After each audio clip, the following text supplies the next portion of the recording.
আসসালামু আলাইকুম, welcome back to my channel. আশা করছি আল্লাহর রহমতে সকলে ভালো আছেন। আমিও আলহামদুলিল্লাহ আপনাদের দয়ায় ভালো আছি। আজকে সকাল সকাল আমার ভিডিওটি শুরু করেছি।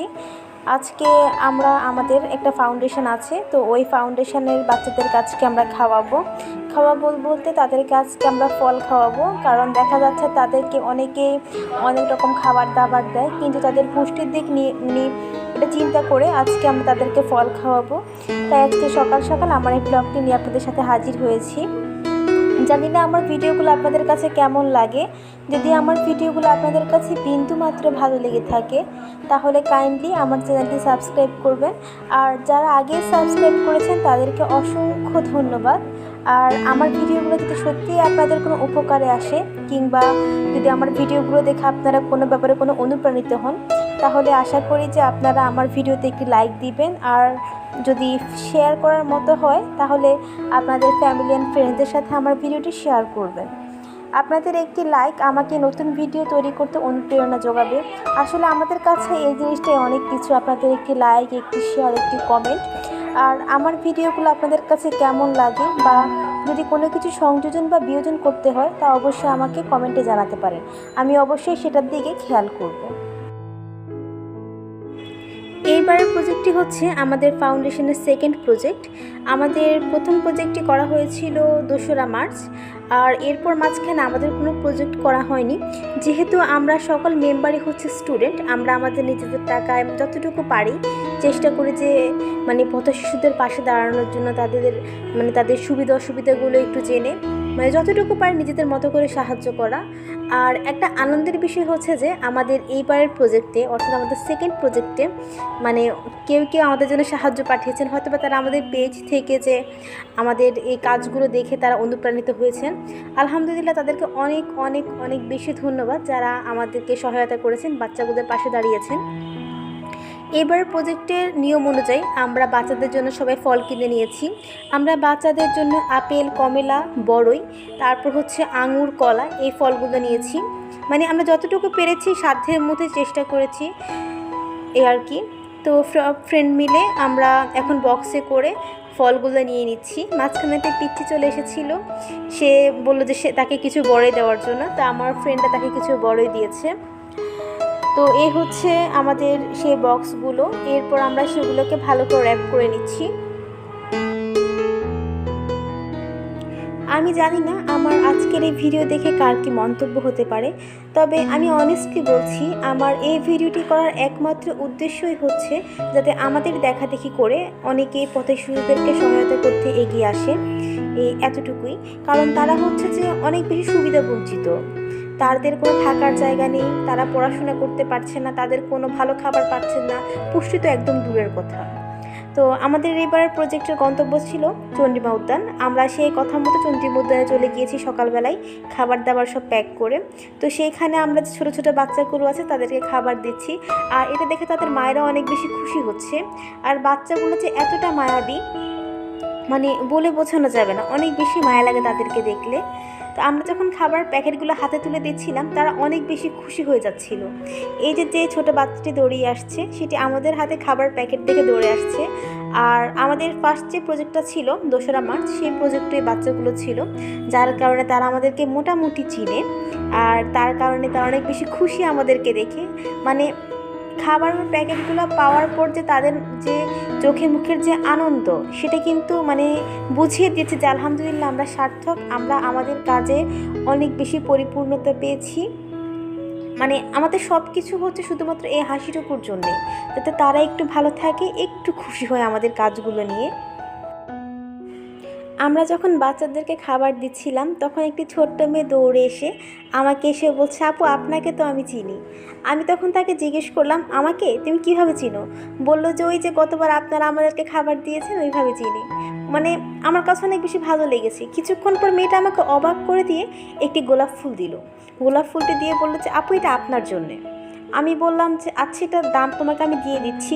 না, সে কোনো টাকা নেবে না, তার কথা হচ্ছে সেটা আমাকে গিফট করেছে, এটা সে আমাকে ভালোবেসে দিয়েছে। এই কথাটা শোনার পর যে আমার কাছে এতটা ভালো লেগেছে যে ছোট্ট একটা বাচ্চা, বয়স তো বেশি না তাই না, কিন্তু মানে এই বাচ্চার মধ্যেও যে আন্তরিকতাটা, এটা আমাকে অনেক বেশি মুগ্ধ করেছে। আলহামদুলিল্লাহ, আমি অনেক বেশি খুশি।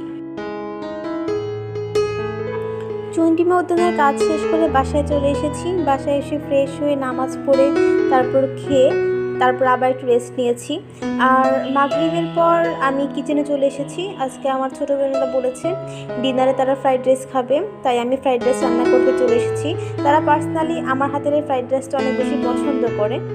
আর আজকে আমি ভেজিটেবল চিকেন একটা মিক্সড ফ্রাইড রাইস করব, যার জন্য আমি চিকেনের ব্রেস্ট পিসটাকে আমি কেটে তারপর হচ্ছে একটু ভেজে নিচ্ছি। আমি কিন্তু আজকে কাউকে ফ্রাইড রাইসের কোনো রেসিপি শেখাতে আসিনি। আমি আজকে এখানে আপনাদেরকে দেখিয়েছি যে আমি কিভাবে ফ্রাইড রাইসটা রান্না করি, জাস্ট এটুকুই শেয়ার করা, এর চেয়ে বেশি কিছু না। তো আমি এখানে প্যানের মধ্যে পেঁয়াজ কেটে পেঁয়াজকে আমি দিয়ে দিয়েছি। পেঁয়াজটা একটু নরম হওয়া পর্যন্ত আমি এটাকে নাড়তে থাকবো। আর পেঁয়াজ একটু নরম হয়ে আসলে আমি এর মধ্যে দিয়ে দিয়েছি গাজর কুচি। আমার কাছে না মানে ফ্রাইড রাইসটা একটু কালারফুল অনেক বেশি ভালো লাগে, যে ফ্রাইড রাইসের সাথে আমি বিভিন্ন ধরনের সবজি দিলাম যেটা কালারফুল, তখন মনে হচ্ছে দেখতে ভালো লাগে।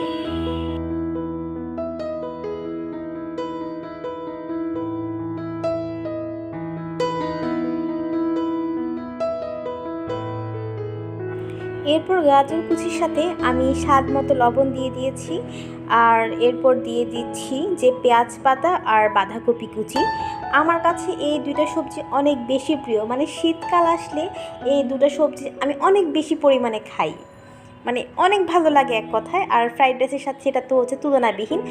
মানে এই সবজিগুলো যখন থাকে, মানে এটা যখন সিজন থাকে, তখন যখন আমি ফ্রাইড রাইস করি এই দুটো সবজি আমি মানে একদম দিই, এটা মানে একদম বাধ্যতামূলক মনে হচ্ছে আমার সাথে।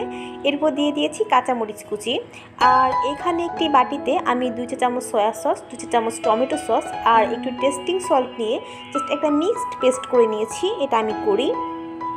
আর এরপর আমি এখানে যে ভাজাটা যে সবজির ফ্রাইটা, তার সাথে আমি এখানে চিকেন যে ভেজে রেখেছিলাম সেই চিকেনটা আর হচ্ছে টেস্টিং সল্ট দিয়ে দিয়েছি, দিয়ে একটু নেড়ে তখন আমি যে সসের মিশ্রণটা বানিয়েছি সেখান থেকে 2 চা চামচ সস দিয়ে দিয়েছি। 3টি ডিমকে ভালো করে ফেটিয়ে তারপর আমি এটাকে ভেজে ঝুরি করে নিয়েছি। এখন এই মিশ্রণের সাথে আমি ডিমের ঝুরিটা দিয়ে দিচ্ছি। এরপর এটাকে ভালো করে মিক্স করে নিব। আর এরপর আমি এখানে দিয়ে দিব যে সেদ্ধ করে রাখা পোলাও চালটা, মানে আগে থেকে আপনারা পোলাও রান্না করে রাখতে পারেন, সেটা সবচেয়ে ভালো হয়। তো এই যে আমার ফ্রাইড রাইসটা রেডি। আমি এটিকে এখন ঢাকা দিয়ে রেখে দিব, যেহেতু এটা আমাদের রাতের খাবার। বিকেলের দিকে আমাদের বাসায় আমার ছোটো আন্টি এসেছে। ছোটো আন্টির একটা ছোট্ট বেবি আছে রুফাইদা। তো তারা আজকে আম্মুর সাথে একটু মার্কেটে গিয়েছিল। আম্মু আমাদের বাসার জন্য 4টা কফি মগ কিনে এনেছে, মানে টুকটাক কিছু জিনিস কিনে এনেছে যেগুলো আমাদের প্রয়োজনীয়। তো এই কফি মগগুলো আমার কাছে দেখে ভালো লেগেছে, তা আপনাদের কাছে এগুলো আমি শেয়ার করলাম। আর এখানে কিনেছে 2টো মগ। এই মগগুলো হচ্ছে একটু ভেঙে গিয়েছে। এই ভাঙা মগগুলো একটু কম দামে দোকান থেকে নিয়ে আসা হয়েছে। এগুলো তো অবশ্য পানি খাওয়া বা কফি খাওয়া হবে না, এগুলো দিয়ে DIY করা হবে। তো আপনাদের সাথে ইনশাল্লাহ পরে শেয়ার করবো যে এগুলো দিয়ে কী করা হবে। আর এটা হচ্ছে একটি স্ট্র, এটা রুফু বেবির জন্যে। এগুলো সব আন্টি কিনেছে। আর এটি হচ্ছে একটি স্ট্রেনার, এটি আম্মু কিনেছে আমাদের বাসার জন্যে। আর একটি কড়াই কিনেছে। তো এই টুকটাক কিছু জিনিস কিনেছে। বাসে আসার সময় আন্টিরা আমাদের জন্য মিষ্টি এনেছে, দই এনেছে। মিষ্টি এনেছে বালুশাই। আমার অত বেশি পছন্দ না এটা, তবে আমার দই অনেক বেশি পছন্দ। তো দই দেখে আমি অনেক বেশি খুশি হয়ে গিয়েছি, এই আর কি। রুফুর অনেক বেশি মিষ্টিটা পছন্দ। তো আজকে এই পর্যন্তই। আশা করছি আমার ভিডিও আপনাদের কাছে ভালো লেগেছে। যদি ভিডিও ভালো লেগে থাকে কাইন্ডলি একটি লাইক দিবেন, আর অবশ্যই কমেন্ট করে জানিয়ে দিবেন যে আপনাদের কাছে আমার ভিডিও কেমন লেগেছে, কিংবা কোনো সংযোজন বা বিয়োজন করতে হলে আমাকে সেটি অবশ্যই জানাবেন। আমি চেষ্টা করব নিজেকে শুধরে নেওয়ার। আমার জন্য দোয়া করবেন, নিজের প্রতি খেয়াল রাখবেন আর পরিবারকে সময় দিবেন। আল্লাহ হাফেজ। আসসালামু আলাইকুম।